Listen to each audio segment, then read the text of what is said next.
leading with listening as a leadership team. But I do have to say that our community has been exceptionally understanding and partners in hard conversations, understanding that there's a why behind this. That, trustees didn't put their hand up to be elected thinking the first thing I want to do is go through a school closure process. Of course not. Sure. But they understood there was courageous leadership to really be transparent around here's the challenges if we don't do anything.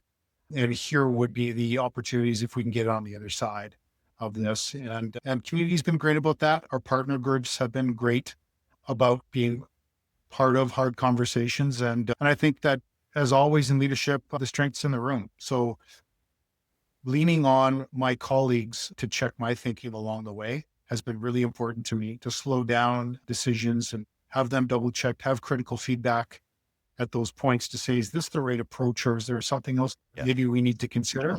And I'm fortunate to be surrounded by an exceptional team of leaders in our system, school leaders and district leaders who I really count on and rely on.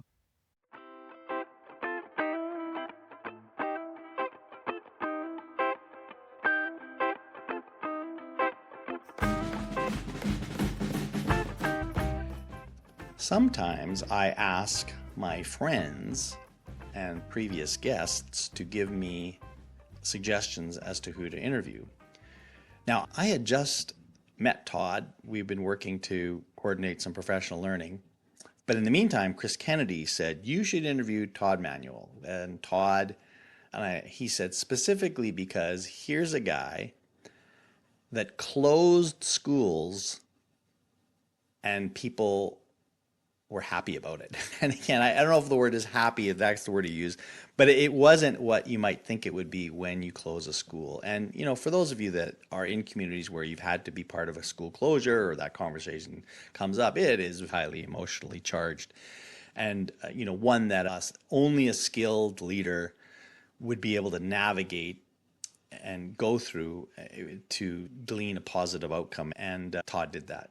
And that's what part of our conversation, we talk about leadership in general, but I've come to know Todd over the last few months as a highly empathetic leader who really values the voices of others. He's extremely self-aware, knowing here's the things I know and here's the things I don't know. And he'll be the first to reach out to find those people who can help him with the things he doesn't know. But this example of leadership, I think, is one that a lot of people need to pay attention to. And I would encourage you to listen to this and think about, all right, what happens the next time I run into one of these kind of leadership challenges where the potential for this to go bad exists? And how do I navigate that? And I think you're going to learn a lot from today's conversation with Todd Manuel. Todd, you're sitting in the superintendent's seat in Penticton. How'd you end up there? I guess a long story, but to make it short, I had the opportunity to start my career in Coquitlam as a teacher, both at secondary and at middle school, and really felt fortunate to move up to the Okanagan Valley and bring our family here close to 20 years ago now, where I was a teacher and I've been a school administrator. I've been at district office now 10 years and was fortunate to win the superintendent of schools position in 2020. So I've been just over 5 years as superintendent of schools here.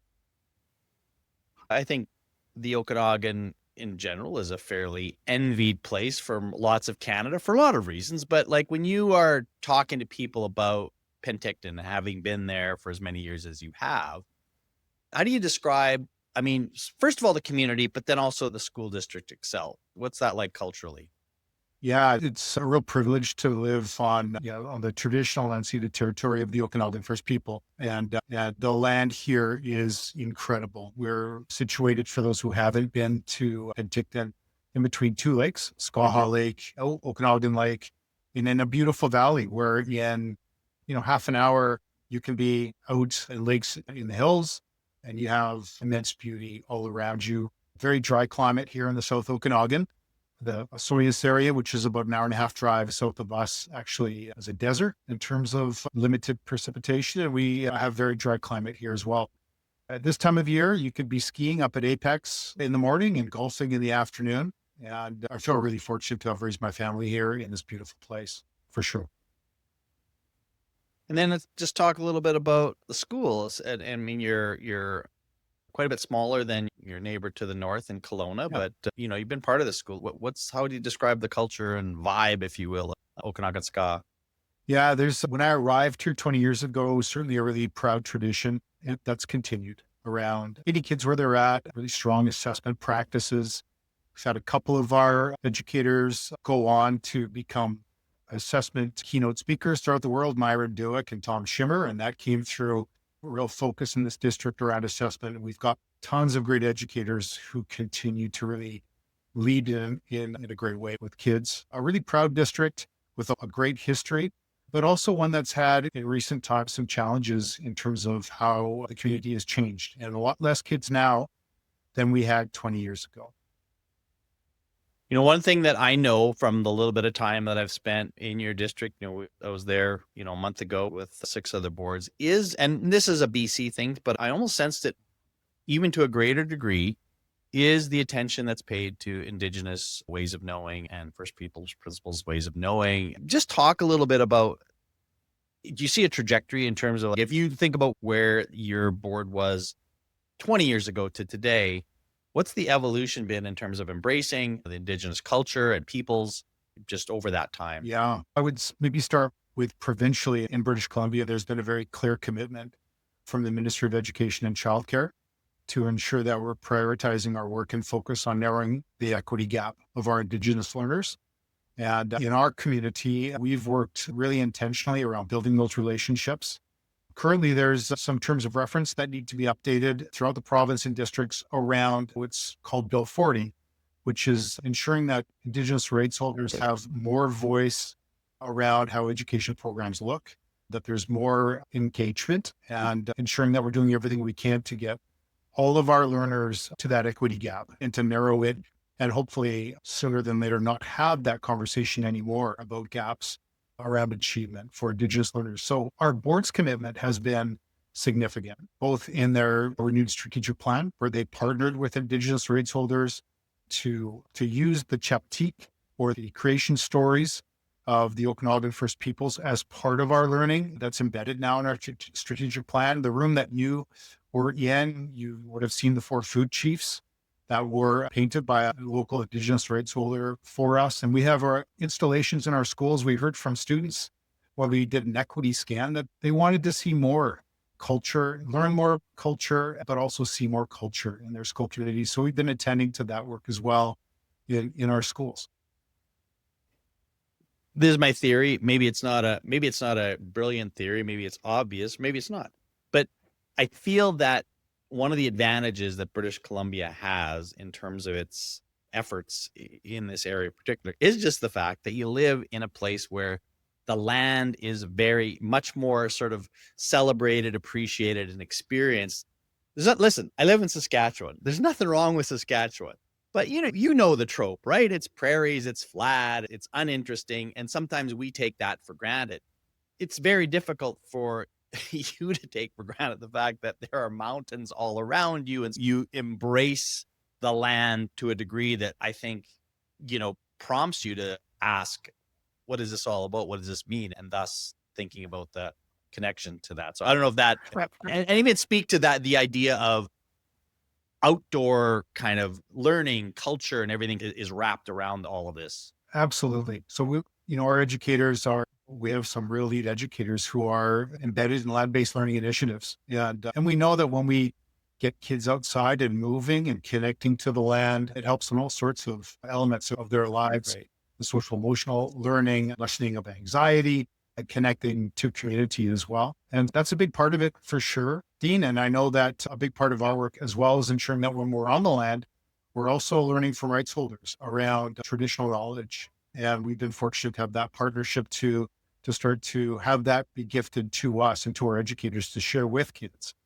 For me, I grew up in Kelowna. I didn't know anything about the Indigenous community, the rights holders of the land. And so to see my kids now learn some words in Insulchin, the traditional language of this land and of the people of the Okanagan, and to learn about residential schools and the history of this area and of our country in a way that I didn't have the opportunity to. I'm really hopeful and also really proud of what our education system is in the middle of doing to move us forward in the right way. We're all aware of Chief Justice Maurice Sinclair's quote, education got us into this mess and education will get us out of this.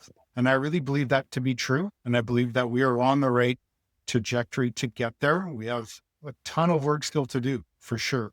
But yeah, to your earlier point, it is anchored in the land, and that learning and learning alongside and from rights holders is a core part of that from our perspective.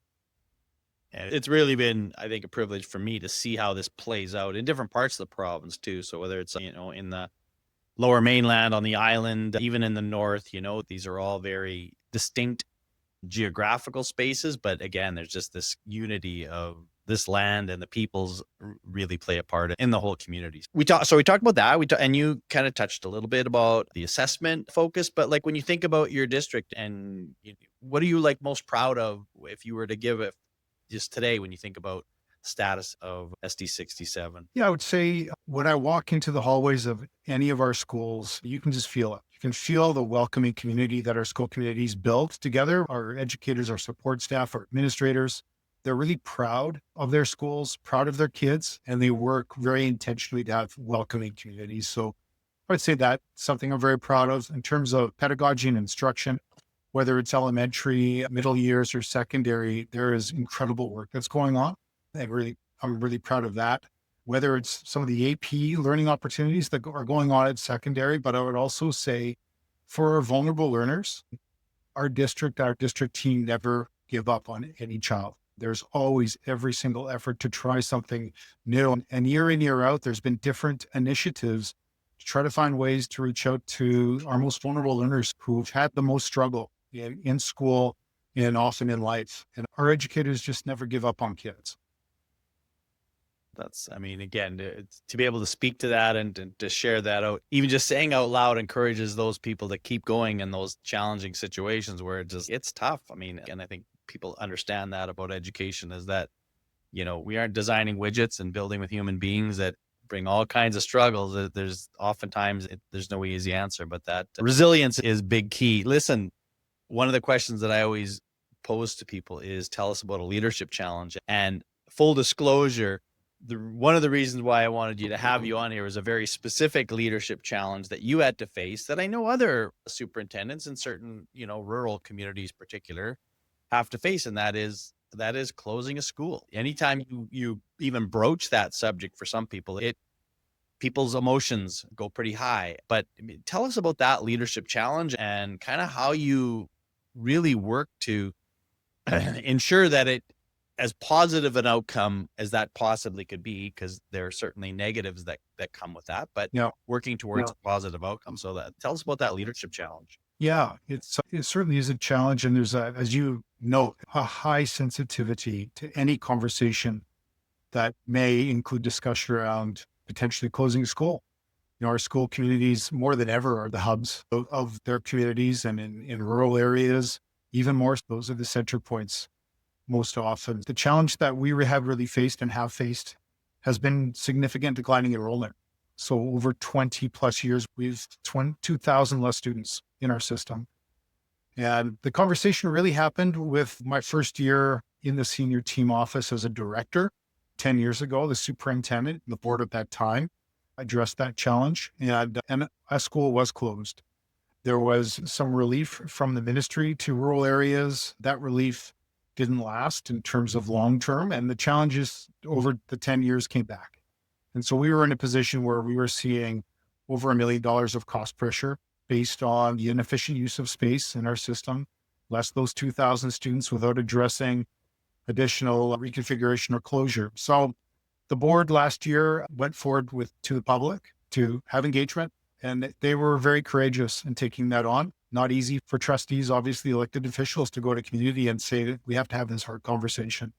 So really proud of our board and the work they did that way to have that engagement, to take those conversations on. And at the end of a long engagement period, it was April last year, they voted to close 3 schools and reconfigure our district from a middle school model to an elementary secondary model. So this year has been year 1 of that plan. Our grade 8s are now at secondary. We used to be a 6 to 8, 9 to 12 system. For this year, our grade 8s have moved to secondary, and we are now finishing reconfiguration work on our facilities at the middle schools, converting rooms to be ready for kindergarten students, converting areas to be ready for playgrounds for younger children at those sites. And at the same time, honoring the legacy of the 3 schools that will close that have very proud histories, and that we will ensure we honor those memories in the right way as they close their doors at the end of June. And in September, we move forward with this full reconfiguration plan. I mean, I didn't even think of it as you're telling it. I'm thinking, first and foremost, parents and students for sure, but it's also teachers that are impacted by this switch, especially when you think about, because I wasn't clear that it was actually remodeling this idea of having middle schools, Yeah. which isn't the case, everywhere in Canada for sure, Yep. or even within British Columbia, but moving that model. So maybe talk a little bit about the teachers, the feedback you got from teachers, and kind of how they're trying to rethink and how they've experienced school. Yeah.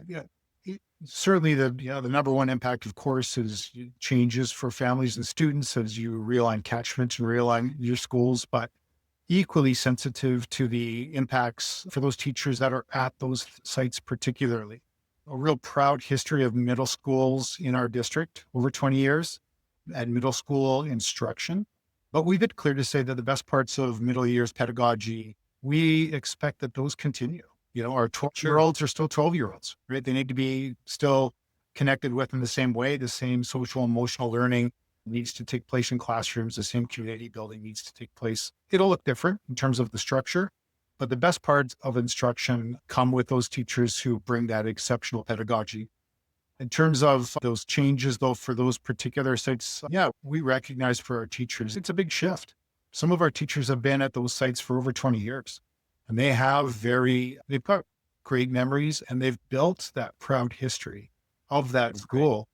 So a part of the work, as I mentioned earlier, has been sensitive to that change and acknowledging that there is a real legacy in these sites.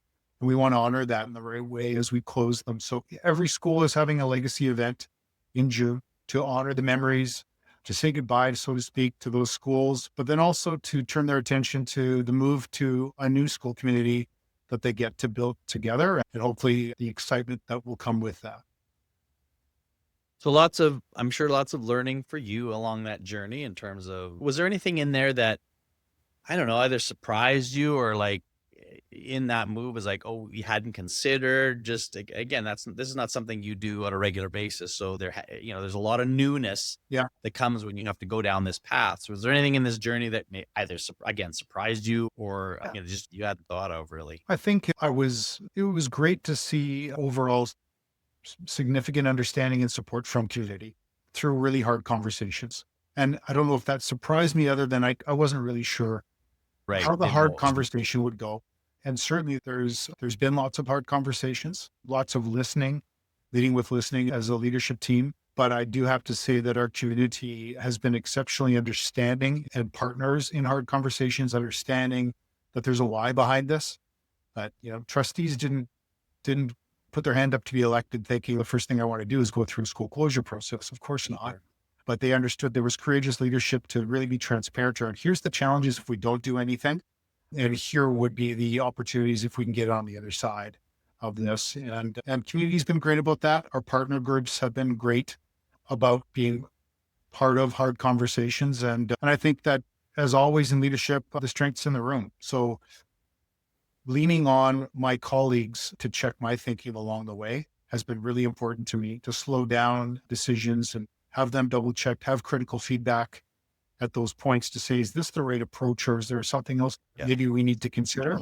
And I'm fortunate to be surrounded by an exceptional team of leaders in our system, school leaders and district leaders who I really count on and rely on. But what that speaks to, Todd, is that there's a level of trust there, because that to be vulnerable enough for you to ask the question, am I doing the right thing here? That requires you to have a level of trust with those people. That's not going to be seen as anything other than not a sign of weakness, but the opposite, that I'm trying to include everybody and I know so much, but I don't know it all. And how do we do this together? So I guess my follow-up to there is like, how do you get there? How do you get to that point? Because listen, I work with school boards all across Canada, and I know that not every board relationship with superintendents and directors is all that positive. There's oftentimes tension. There's oftentimes struggles with that. And again, I'm trying to ask you to dissect your board, but you presented a picture of having that ability to do that. And that doesn't just happen. I mean, yes, you have elected officials that, we don't know who's going to be elected, and there's a makeup there. But I wonder if there's any intentional design to get to that point where you can feel that way, that you can ask questions and be vulnerable. Yeah, I think for me, it's always been leading with that vulnerability. I know where my strengths are, and I also know where I have gaps, and I need to lean on people. And like the old quote, if you're the smartest person in the room, you're in the wrong room. It's certainly one that is true for me. I know I can look around our room and tap shoulders for folks to say, hey, in this particular area, what do you think? This isn't my area of strength, and to lean on folks. So just by leading, by being vulnerable and open to that I know what my strengths are and I know where I need help. And collectively, these challenges are too significant to take on individually. If we think we can individually as leaders manage these things, we won't, any great work that I've been a part of has been part of team. I can't think of a single example where I would say, I did that and it was great. No, we did this together collectively and it's worked out well. And everybody's had a significant role to get us to where we are right now. And we still have challenges in front of us and we're addressing them daily, but I'm not addressing them on my own. And there's no way I could. But you also, you have the advantage of having been in Penticton for as long as you have in your school division. And so your reputation precedes you, that they know what they're getting. And so you can continue to model if your approach has been, got you to where you are, it's because of those things that you've been able to model and demonstrate. So I hope so. Certainly is a good advantage in your role. Yeah. Now, I mean, I think about this and I've had not conflicting, but I have a bias that suggests that leadership in education is in a slight crisis in terms of people who want to continue in this role. And there's people that challenge me on that bias, and that's okay too. But either way, we always need good leaders in education. We never can have enough. So whether that's somebody that's, in serving as a teacher, but, in a kind of a leadership role without a title, but doing the leadership kind of work and or school principals, all those people. When you look at your younger teaching corps in the district and you see a 25-year-old or a 28-year-old that you think this person has potential, like I think this person would what advice would you give them? Or are they coming to you saying, I think I'd like to pursue this? What advice would you give them? Yeah, I would say continue to take on those informal leadership opportunities in your building, right? Learn from some of the senior educators that you can have as mentors. Find those people. We all had them and it's critical, but also find those places where you can step up and help out. We know that school communities, when they're running amazingly well, are doing so based on the goodwill of our teachers who are putting in the extra time before and after school to help build community, who are out in hallways and connecting with kids in different ways and not just in the classroom. So to me, that's all that informal leadership. That's really important. And then when there's district committees that come around where you can share some of what you're seeing in classrooms and learn from others and share back out, put your hand up. When there's school learning opportunities to share out some of the work you're doing and learn from others, take those opportunities on. And then we also have, like most districts, a formal leadership program where people can be involved. And we're really clear with that program to say, this isn't just for people who may want to look at an administrative pathway. This is an opportunity for you to make connections. And if you're just looking at deepening your own informal leadership in your classroom and in your school, we'd love you to be a part of it. And so our last meeting date of that series is optional for everyone. And it's called So You Want to Be an Administrator. And then we just say, if you're really interested in being an administrator, let's come and have the conversation. And for those of you who aren't interested, you don't need to come. But we value you equally. We value the informal leadership you're bringing to your schools, because our schools don't run without that. I really like that last point in particular, which to me always points to like the whole notion of a networking and mentoring, especially the idea of networking, is not if your intent on doing that is so I can get something in the end, like you're a means to an end. Right. Like at some point, that's gonna fall. No. That's just not gonna work. But if the idea is I want to get to know other people because I find other people interesting and it's beneficial, it is beneficial to me, but not as a means to an end, but just, I mean, again, I get to live this life of getting to know all kinds of people and just I'm fascinated by that. And so I think there's this innate curiosity and desire to learn from other people that have a different perspective than I do, different experiences. And I just find that as being like, that's because then this goes to your previous comment about tapping people on the shoulder to say, this is your expertise because I don't have it. Can you help me? There you go. Yeah. That's when that really pays off, when you've made those connections. But if you're in a room and you have no idea what other people can do or what they think or how they operate, you are by yourself at that point. There's nowhere else. Yeah. There's nowhere else to turn. Yeah. And I think, Dean, to your point, that's just about being curious about people that you're connected with. What are they passionate about? Where are their strengths? And how do we work together? Because again, whether it's district work or school work, the work is too complex for any of us to do on our own. And I know as a teacher, it was the mentors that I had that kept me going, especially those first 5 years where I felt like I was drowning at times. And I had people lift me up. And I continue to have people lift me up, even in this role as superintendent. And we all need that. Yeah. And we need it in a way that sort of breaks from the routine of the day, which is, hurry up and get to the next thing, right? Because if we don't give time, that curiosity quickly moves to, you tell me what you like or do, and then I immediately put a judgment on that, which is, I don't know, just listen to them for a while. You don't have to say good, bad, or otherwise, just listen and soak it in. But again, there's a cultural approach there that sometimes is unintentional for the positive that allows that time. Like, it's like when you take time at the beginning of a meeting just to talk to people, like there's an intention behind that says we're taking. And I remember I had a very brief tenure in my role here at the district supporting Indigenous education, which I had no business doing, but nobody else was doing it. So I said, sure, I'll do it. But one of my greatest memories of that time was working with Indigenous people who would build in part of their agenda time to ask you about your family. That was not like an extra thing that you did if you had time at the end. That is like important. And it always struck me as these are people that were not trying to rush through stuff. They genuinely wanted to give people time to connect as human beings. Yeah. And it just struck me as like, why we need more of that. I 100% agree. It reminds me of a colleague, Pam Spooner, who's assistant superintendent in Prince George. And Pam was in our district a number of years ago, and she offered to run a circle for admin team. And, it's a meeting day. We have so many minutes in the day, and you're planning it out. I'm planning it out. And that anxiety that I carried with me came to Pam, where I said, okay, how much time are you going to need? Because this is coming next. And Pam said, Todd, we'll need whatever time we need. And I just said, okay, I need to exhale and just let this happen. It was one of the most powerful community building exercises we had ever had. And it took the time that it needed to take. And it became the most important part of that day, other than the other things I had on my clipboard and then the meeting agenda that were to follow. Yeah, I really value the lesson I learned from Pam on that day. And I've learned from others along the way too, of not being so caught up in the tyranny of the now, of all that can overwhelm us in the moment, and really being conscious about being present.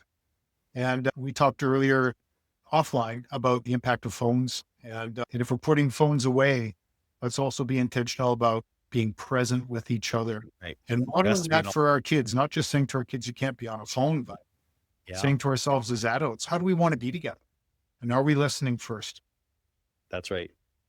Yeah. And again, that can be very difficult in education because, as we all know, we have bells that ring constantly during the day, and there's finite amounts of time and all of these things. And so it can be a real challenge to create space and time for those conversations and to help people understand that this is not, frivolous. This is not, forget that. Let's just get to the business kind of thing, that you'll move twice as fast once you establish a culture of trust and caring than you will by just trying to push through. And then, people staring at each other like they don't understand because I don't even know who you are. Now you're giving me an idea that I can't even process. So Totally. It's it's definitely a lesson there for us all.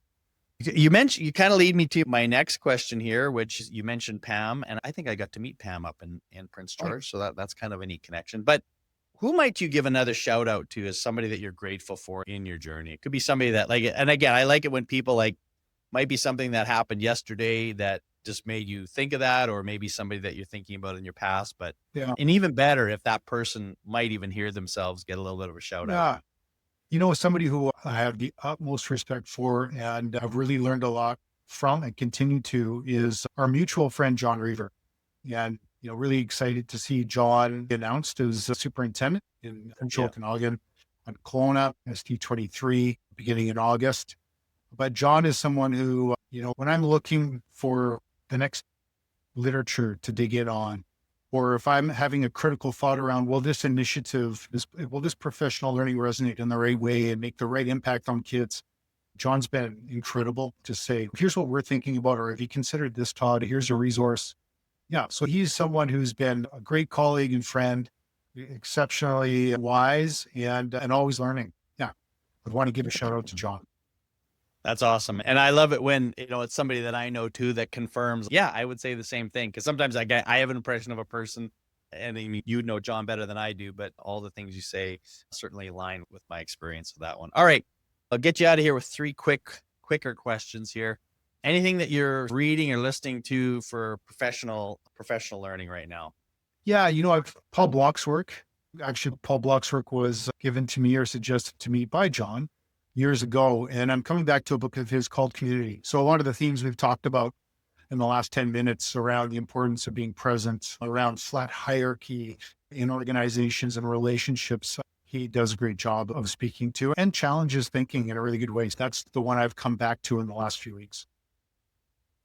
I know you've been busy. You just told me you had a busy week of moving. Yeah. So things are a little disarray, but when you do get a chance just to sit down, I always am curious to see what people's sort of guilty pleasures are in terms of, is there a binge worthy show or a movie or a genre that you kind of lean into when it's time just to chill? Yeah. One of my colleagues, Kirsten O'Dyan, always gets a Survivor pool going when Survivor's running. So that's great. So we're involved in that pool, and then we get to talk trash a little bit at the office on the other side of those weekly shows. So that's a bit of a guilty pleasure for sure.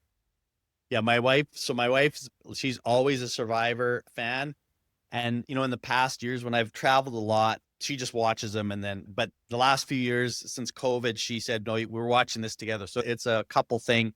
And she's got friends that kind of dissect it. She listens there's like a podcast where you go dive deep in, which is actually kind of fascinating to see the behind the scenes way in which they produce it, but also just, again, the psychological experiment that they're playing and how people interact and so forth, as others might find it in that sort of, I don't know, trashy TV, whatever. I actually do think there's actually a lot of interesting things you can learn and from it. So as well. All right. Last question. Penticton is, again, has a certain allure for people as a destination, I guess, but what would you suggest is a place that might not be maybe top of the list of things when people think about Penticton or coming to the area, but restaurant, hiking, nature, museum, any kind of place, activity that you think, this might not be the first thing that comes across your Google search, but something that you would recommend as a place that you think is kind of neat?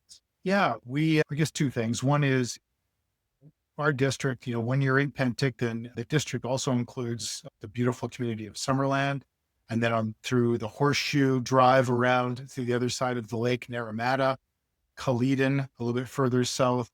So we have these areas in the regional district and in the city that are amazing, and all within 15 to 20 minutes, where you can then get out and get onto the KVR Trail. So for those who maybe haven't been here, there is an amazing rail trail system on both sides of the lake, and you can walk for kilometers and have increasingly stunning views of the lake as you climb this rail trail or bike it, and eventually get to some tunnels that are still there from the original rail that was built over 100 years ago. So to me, that's a real gem of many in the valley. Nice.